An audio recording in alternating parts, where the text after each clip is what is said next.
বিশ্ব ব্যাংকের অর্থায়নে বগুড়া পৌর পার্কের সৌন্দর্য বৃদ্ধি প্রকল্পের অংশ হিসেবে নির্মাণ করা হচ্ছিল একটি ব্যায়ামাগার। 1,45,00,000 টাকার বেশি ব্যয়ে চলমান প্রকল্পটিতে ব্যায়ামাগার ছাড়াও রয়েছে অন্যান্য স্থাপনা। তবে গত সোমবার ব্যায়ামাগারের ভবনটির ছাদ ঢালাইয়ের কাজ শেষ হওয়ার কয়েক ঘন্টা পরেই তা ধসে পড়ে।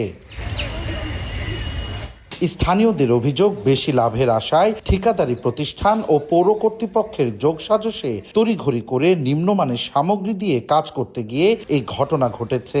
শাটারিং হিসেবে শক্ত কাঠামোর বদলে প্রায় 3 লেয়ার ছাদের জন্য বাঁশের কাঠামোই এই ধসের কারণ, যার তদারকিতেও ব্যর্থতা রয়েছে পৌর কর্তৃপক্ষের। আমাদের মতন যারা জনসাধারণ আছে তাদের তো সবচেয়ে বড় প্রশ্ন যে এরকম যদি একটা কাজ শুরু হতে যদি শেষ না হতেই যদি তার মানে সমাপ্তি ঘটে যায় তাহলে তো এতে কর্তৃপক্ষের যে ভয়াবহ অনিয়ম আছে তা লক্ষ্য করা যাচ্ছে। এখানে প্রথমত আপনাদের কাজে সফলতা আছে, দ্বিতীয়ত আপনার হচ্ছে এখানে যেভাবে কালামটা তৈরি করেছে, এখানে ম্যাক্সিমাম কালামগুলো কিন্তু সাধারণ না, অস্বাভাবিক দেখা যাচ্ছে। তবে এসব কাজের অভিযোগ অস্বীকার করেছেন ঠিকাদারি প্রতিষ্ঠান জয় ট্রেডার্স। তাদের দাবি, ভবনের একটি খুঁটির গোড়ার মাটি সরে যাওয়ায় সেটি নড়ে যায় এবং সেই কারণেই ছাদ ধসে পড়ে।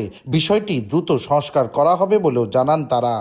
যেটা শাটারিং করছে, উপরের যে মাটিগুলো দেখতে শক্ত, দেখার পরে এখান থেকে শাটারিং করে বাঁশ বা স্টিলের বার দিয়ে সেটা উপরে যখন করছে, যখন ওই ছাদ ঢালাইটা কমপ্লিট হয়েছে তখন ওই ছাদের যে পানিগুলো আছে খুঁটের নিচে পড়ার কারণে খুঁটাটা ক্রাক করে নিচে হেলে যায়, একদিকে হেলে যায় রাতের আধারে, সন্ধ্যার পরে ইফতারের পরে রাতের আধারে এটা পড়ে যায়। এদিকে কাজের তদারকিতে কোনো গাফিলতি ছিল না বলে জানিয়েছেন পৌর প্রকৌশল শাখা। তবে তদন্তে নির্মাণ কাজে অনিয়ম পাওয়া গেলে ঠিকাদারের বিরুদ্ধে ব্যবস্থা নেওয়া হবে বলে জানিয়েছে পৌর কর্তৃপক্ষ। যে অনুপাতে এবং যে কোয়ালিটির ম্যাটেরিয়াল ইউজ করার কথা সেটা সঠিকভাবেই করা হয়েছে। এটা জাস্ট হচ্ছে শাটারিং ফেল করছে, এই হচ্ছে নিচের হচ্ছে কাদা অংশ মাটিটার কাদাযুক্ত হওয়ার কারণে শাটারটা ফেল করছে। আমরা ঘটনাস্থলে দেখি এবং বিষয়টি নিয়ে আমাদের পক্ষ থেকে আপনি জানেন যে এটা পুরোটাই টেকনিক্যাল বিষয়। পৌরসভায় একটি ইঞ্জিনিয়ারিং ডিভিশন আছে, সেখানে একজন এক্সএর নেতৃত্বে অনেকজন ইঞ্জিনিয়াররা কাজ করে।